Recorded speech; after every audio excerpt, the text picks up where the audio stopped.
OGaccountability.com. So we're going to continue on the third installment on what we're talking about, fear. And we were talking fear comes in different shapes and forms for different people. Now I'd kind of like to transition. We move into finding a position to confront, work on, and overcome fears. And now let's quit using the word fear, because sometimes fear becomes so ingrained that it's no longer fear. It's just who we are. It's not I'm in that situation, so during that situation that fear becomes prevalent and I get scared. No, it just becomes a part of who I am, and that is where you find yourself avoidance completely certain areas of life, because you're not even scared of it anymore. You've just wrote that off as a non-possibility of being a part of your life.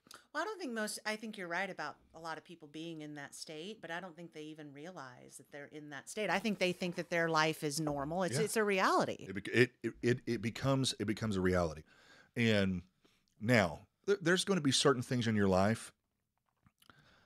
One of the things, like whenever we would have so many kids up at the church, I would always have some parents come up that were like, hey, at all costs, my kid cannot have peanut products. That's serious. And here's an EpiPen if y'all can keep, because if they do, they will die. I mean, that is a real fear. Yeah. Like, I'm sending my kids somewhere, and you know, I used to think it was so silly whenever the school would send, make sure things don't. Well, I thought it was silly because I don't have to deal with it. But then I have a friend that almost lost his son. Anaphylactic shock is real. To one stinking peanut, and I realized, oh my God, like this is real.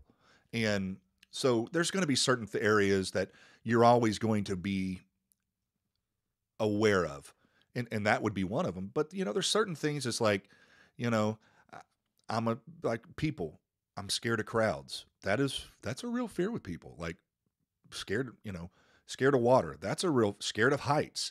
That is going to be something that naturally is a part of some person. Me, I'm not scared of heights at all. Never have been. I'm not so much scared of heights as I am of falling, but I'm deathly scared of that. The falling doesn't bother me. It's the sudden stop at the end.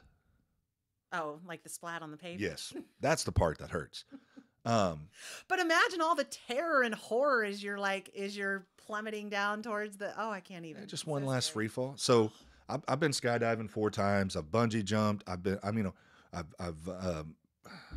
There's just about, when it comes to the adrenaline sports, anything that I haven't done. I like that. It gives me a thrill. There's some people, it is deathly afraid. So when I'm talking about overcoming fears, that doesn't mean like I'm scared of heights, so tomorrow I'm going to go jump out of a plane to overcome. No, baby steps. Do you remember the movie What About Bob? Yes. Baby steps, baby steps, baby steps. Bill Murray's the greatest. Well, somebody told me a long time ago, crawl, walk, run. There you it's go. Just as important as the 80-20 rule in life. Everything, you crawl, then walk, then run. And you can't skip one of the processes, or you create. Or you'll trip. Yeah, there you go. Or you'll trip. All right, we're done for today. No, that was good. I like that. Yeah, it's for some reason I have internalized and carried with me many little maxims like that throughout my life. They've been helpful. And in addressing and confronting those things, sometimes there's fears in your life that are people, family members, guys. There's guys I know that. Yeah, there's guys I know that they're scared to tell their mom to take a hike in their marriage. Like, hey, Mom, I'm married to this woman. I took an oath under God and state to cleave unto her, and they got. I mean, I have a very, very good friend who's dealing with that exact situation, and I feel bad for her. And they're scared to stand up. I mean, I'm talking about, it's so bad that his mom decides how they decorate their house. I can't. Oh, I'm like, bro, you first of all, you need to go get your balls back from your mom. Well, I believe that technically the hierarchical order of this is that once you get married, your wife comes first, even though you're his mother. Like, why do you have to even put somebody in that position? That's so awful. It's a horrible situation. It's terrible. And it's a no win. It's a no win for, and it's not about winning, but it's a no win situation for him. Exactly. And it's a lose for his spouse. Right. And the thing is, some of the things that we need to address and we need to face may be people in your life. And how do you go through those? How do you charter through those waters of, hey, look, and that's just it. Not knowing where to start sometimes keeps and I've got a second part to this, but not knowing where to start keeps us from starting. Having said that, if you are dealing with a person who you love and they're supposed to truly love you, and if you can sit with them respectfully and intelligently explain, and I'll use this, hey, Mom, I love you. That doesn't even have to come into question, and I know you love me. Here's the situation that I'm in, and here's how I feel, and you have to understand that you're my mom. You have a one of the most important roles in my life, but now I need to learn to love this woman more than I love you, because that's a sign of being raised well, that you gave me love that I can pass on to somebody, and I can grow and build my family with them. I appreciate everything you've done for me, Mom, but we have to carve out our own path in life. And I think there's areas where maybe you're trying to help, but anyways, however you want to, if you can do it respectfully and intelligently, and if you convey that to somebody and you are met back with friction from that person when you are giving your heart, there's something else going on. It's more than just I care about you and I want to see you do well. Now you're dealing with manipulation and control, and that's a whole different ballpark.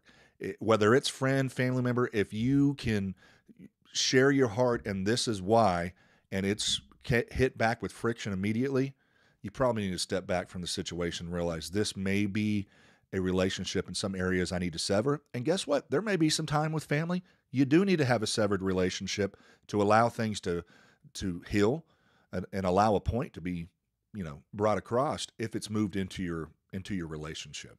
But, fear keeps us from doing that. Well, I mean, another maxim I heard a long time ago that I've carried it with me into coaching. Actually, I tell people this: choose your hard. Life is hard, so choose your hard. Yeah. Following a nutrition plan, like learning how food actually works and following a nutrition plan for a while so that you internalize all this information and you carry it with you forever, is hard. Yeah. Being fat and ignorant is also hard. So choose your hard. I would personally rather pick the hard of education that leads to health and happiness and freedom. That's the hard I would rather choose. And I say the same thing with like working out. Yeah, lifting weights and cardio, they're hard. Consistency with that stuff is hard. Yeah. Being fat and depressed is hard. Yeah. So which one do you want? Choose your hard. Oh, thank God dad bods are in. But like, with confronting your mother, if she's, in the situation you were talking about, it's confronting your mother tactfully and intelligently and gracefully is hard. Gracefully is hard. And now the other side to that, there's two faces to every coin is, if you come and say, hey, listen, wench, this is what you're, it's probably not the smart place to take either. So when you're making it through life, you have to learn how to deal with people. And how do I deal with the type A personality? How do I deal, getting through life is so much of a learning process, and I think until the day you die, because you're going to be confronted with things. And when I use the word confronted, I don't mean in a bad way. You're just going to have opportunity and circumstances come your way that sometimes you're just like, wow, this is a first. And my God, I'm seeing that happen so much in my lifetime. I'm like, really? This is a thing? And like I don't know if this is true, but apparently schools in like New Jersey have litter boxes in the nurse's office for people who identify as cats to go. That is backwards on a level that's difficult for me to process. But Hey, here's the thing about it. Don't try to push that off on my kid. If you want to poop in a box with litter in it, more power to you. Well, Just stay talk, away from me. talking about that, like, fear is how we've gotten to a place in society where we are tolerating things like that. I think Andrew Willis, he's a pastor of the river in South Houston. He said something that was so good. We have created a phobia, a vice, or what is it called? Poor people are perverted, and rich people have fetishes. Oh, yeah, a lot of things depend on whether you're rich or poor. But he said this. This was so good. He goes, I've dealt with people, and he's been a pastor for 35, 40 years. He goes, people, he said, I've dealt with so many guys that come in, like, well, I have a sex addiction, or I have this. And he was saying some things that really hit home with me. And he goes, you don't have a sex addiction. You have a foul spirit. You're a pervert. You don't have a sex addiction. Quit saying that. He's like, you're into some pretty crazy stuff. Call a spade. But sometimes we put merit into, just putting a name on something, and then therefore it falls under the umbrella of that. You want to try to legitimize something that really just comes down to you making poor choices and being a bad person. There you go. Yeah, I mean, that kind of makes a lot of sense to me. And if we address the areas in our life, and that's just it. I think life is such a learning process that when we speak, a lot of times we're just speaking from our own circumstance and our own understanding. It doesn't mean it's the answer for there is no cookie cutter response for everything. Heck, they just proved that with the new math they came out with. I mean, we know 2 + 2 is 4. Now it's like 2 written over here and squared and 2 over here, and it still equals 4. There isn't a cookie cutter response to just this is the way it is, because it's different for everybody. It really is. Have you seen the show Ozarks? Oh, I love that show. So I started it, but what I'm getting at is they did such an amazing job of showing you all the different attributes of crime. You deal with the high end, the big wigs, the guys that have all the planes and yachts and big homes. You deal with their henchmen. You deal with the middle people. They're making a little bit, and then guys that stuff the bodies in the acid vats. Yes, and then I hate to say it like this because it sounds judgmental.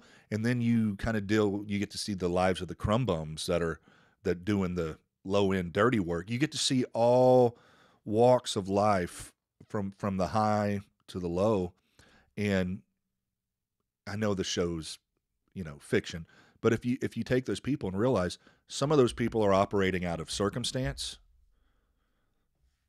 This girl, she grew up with an alcoholic father, brothers in and out of prison, Ruth. And, I don't know names, but yeah. Curly hair. The girl, yeah. Yeah, okay. Well, she seems determined not to be a victim of her circumstance. That's just it. And she's wanting to work out of it, but it's so good because you can talk to and look at each person in that show and realize they are on completely different paradigm shifts on where their paths are headed. And that is dealing in life. You don't know the path that somebody's on and where they're going. So sometimes when we deal with people, we're not dealing with cookie cutter situations. We learn to deal with people in circumstance, and that is where effective communication comes in. That is where effective listening comes in. You can be an amazing communicator, but if you're dealing with somebody who won't listen, doesn't matter. It's just the old verbiage. What are the kids that come into class? A teacher says, all right, take out your homework. You didn't give us homework. And you have 3 kids who swear she didn't give them homework, and you have 20 kids who pull out their homework. Same instruction went out to everybody, just some chose not to listen. And that's everywhere in life. I mean, from the top to the bottom. My God, I mean, look at Congress.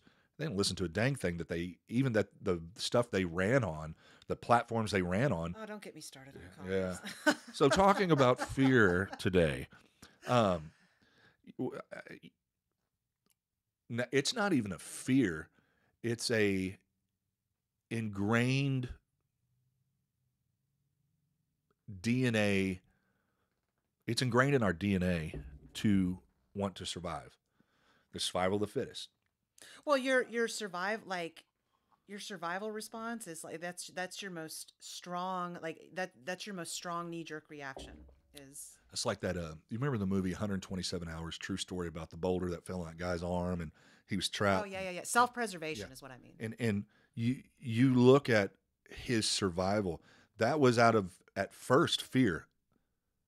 I'm going to die. I'm going to die. I'm going to die. And then it turned into I'm not going to die. I'm not going to die. I'm going to do whatever it takes to get out of that situation. Self-preservation is our most overwhelming instinct. Absolutely. And knowing when to kick that in. Don't allow that to kick in when it's too late. And once again, I've used that analogy. We have so many people that are too scared to ask for help, and they finally ask for help whenever it's too late. And what it's like somebody that gets behind on their car payments, and they're working, but they're struggling, and life's hit them hard, and they wait till their vehicle's already been repossessed before they go to their buddy and say, "Hey, you remember I let you borrow some money? Is there any way I need you to pay up on it now because I got to pay my truck note?" No, they wait till it's repossessed to say, "Hey, I need that money." A lot of times people wait till it's too late in a situation to do anything about it. And if they just would have started a week or two ahead of time to realize, okay, maybe I need a different thought, a different look in this situation. That's the thing about think tanks. The government has think tanks, and they bring different minds in, and they sit together for sometimes weeks. And there's one that they built at the top of Pettit Jean Park there in Arkansas. It's a Rockefeller Institute think tank. Well, that means it's pure evil. Well, and it's in the middle of nowhere, and it is They built the whole top of it's The longer I live, the more I realize there's a lot of evil stuff that goes on in Arkansas, of all places. Like, I don't know if you know who Albert Pike was, but he was a big deal in Arkansas, and he's probably one of the most evil people in American history. I have friends from Arkansas, so Okay, well, I'm gonna might want to check up on him because they might be up to some stuff you don't know about. but you get different minds together, and you state a task, and let's hear all the different ways to accomplish this task. And I think that's a sign of a true sign of a good leader, and good confidence is when I can sit and listen to other people and realize your idea is a lot better than the way I looked at it. And or I can have that mentality come in. This is the way it's going to be, and so God, and a good friend of mine, Carl, he always says to me and to my dad a lot of times, because my dad and I'll butt heads when it comes to certain things. He's old school. He does things a certain way. I don't. I'm like here's the type of guy I am. If there's a 500-pound boulder there and it needs to be moved, okay. Instead of breaking our backs, of course, granted, we have tractors and things like that. My dad's mentality is let's get out here and break our backs and roll it out of the way. And my mentality is that dang rock's been here for 85 years. What's another 3 days? Let's wait 3 days till we have 15 guys here and we can move it in 4 seconds. So that's how we operate differently. Your way is more efficient, just FYI. And that's a hypothetical. But like Carl always says, there's more than one way to do things. It's true. And the one of the big things about fear is some people have to control every situation because they're scared to let go, because if I don't put my stamp of approval on it, if I don't say this is the way it's going to be, then it'll be wrong. And I am the type of person, let's say I hire a guy for a job and I say, I want this task done. I don't care how you do it as long as it gets done. And there's some people that are going to tell you to do it, and they're going to sit and watch and say, why are you holding the hammer that way? Well, turn it this way, and sit there and try to micromanage everything and go along. And I have literally been doing jobs for those type of people, and I stop and look at them and say, do you want to continue on from here? If you want to, I will gladly hand this over to you. But if you're going to sit here and micromanage, this contract's over. I'm done. That's, for all of my flaws, that's one of my better qualities, is I learned a long time ago. Maybe it was laziness. It very well could have been. I'm not sure. But I just learned a long time ago to, acknowledge what I'm good at and not good at. And if I'm not good at something and I'm outsourcing it, then I'm going to, my role ends where I learned, I'm trying to think. Like I remember an event that I threw a long time ago where I needed it to go right and look good, but I really don't know how to, like, I didn't know how to put on an event and like do everything myself. So I went and looked through the portfolios and the websites and all that of several different event planners.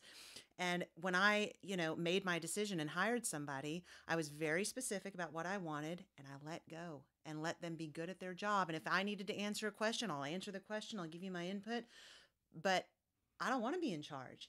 And I like that's been my approach to things like that, of that nature most of my life. And it takes so much off of your plate. And it's nice to be pleasantly surprised by things too. Like you hired them, right? You like their work, you like what they're about. Why don't you just let go and and let life happen? And, that's a really good, it's a good way to move through, not micromanaging things quite so much because it makes you miserable. We had an event, and a friend of mine was putting on a concert, and um, I was helping get some stuff set up with the sound and stuff, and they hired security detail. Long story short, he's like, "Hey, is there any way you can help out and tell the security guy this is what I want, blah, blah, blah?" Yeah, not a problem. So I talked to the security guy, the guy running the head, about 5 or 6 guys that were doing security, just really just keeping people clear. And you know how it is. If one person walks through an area, next thing you know, 10,000 people are going to walk through it. So somebody we knew, a mutual friend, came up and they were trying to come through, and they stopped them. And they're like, "Oh, you're going to let me, I'm friends with, the whole, I'm with the DJ deal, So I reckon I walked over there, and they're like, "He won't let me through, da, da, da, da." And I'm like, "Okay." And I went, "Well, what did he tell you?" And I pointed at the security guy. And he goes, "Well, he said I can't come in there." And I go, "Well, then you can't come in." Turn around and walked off. That guy's in charge.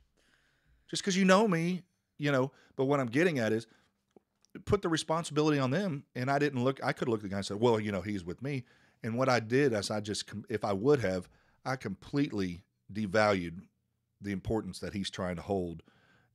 It's kind of like, what was the guy in the Bible that went and fought over the bean field, and it was just a bean field? Is it Boaz? I'm not sure. And it's just a bean field, but anybody who stepped in that bean field, he killed. When the Philistines came around, if you messed with his bean field, you were going to die. And people are like, "Well, it's just a bean field." No, it's more than a bean field. This is my substance. This is how I feed my family. This is how we survive. And though he wasn't going to have to physically kill anybody, that's his bean field. That was the job he was hired for. That's how he pays and takes care of his family. That's how he lives. So if I come up and devalue what we hired him for, you think he's going to want to work with us again? No. No, he's going to be like, "Well, I guess before I tell anybody yes or no, I need to check with you first." No, you just do your job. And that is the fear of having to be right. That is a huge part in a lot of people's lives. I can tell you this from experience. If you just say things with confidence, a lot of times people will believe you. Oh yeah. And I've been that way. I mean, I can attest to that 100%. Like I'm not sure. I've always been pretty self-confident when it comes to just expressing myself and my opinions and beliefs. And it really, there's a reason for it. It's because anything that I have an opinion or a belief about, for the most part, has been thought about a lot and has been well researched. And, I think this way for a reason. But no, you're right about that. If you speak with authority and you speak with certainty about what it is that you're talking about, it's everything. So I was playing cards one night. This is years ago. I was wrong. I was dead wrong. And Don't say. And I knew I was wrong. But I argued my point so well that 5 guys around the table completely changed their mode of thinking and went with what I said, and I was wrong. I waited until the night was over and we were done, and we were, putting everything up, and I said, "Hey guys, guess what? His hand really beat mine." I was just arguing to argue, and they're like, "Oh, we knew it. And I'm like, and my buddy's like, "You did a really good argument." And lawyers make entire careers out of that. Yeah. And let me say this with a little couth. Sometimes the people that speak the clearest and look you in the eye are sometimes the people you don't want to trust. They're called snake oil salesmen. Snake oil salesmen. And People used to do that. It was a real like they had the government had I think had an actual problem with that. Like back in the 1800s, were literal snake oil salesmen. They would That's go why we around. had the FDA come about. That's right. They'd go around conning people Yeah. with their smooth talking And, sales shows. and that was back when the FDA had our best interests and really truly looked out for us. They Like, didn't want no more cocaine Yeah. in the cough syrup. dang it, man.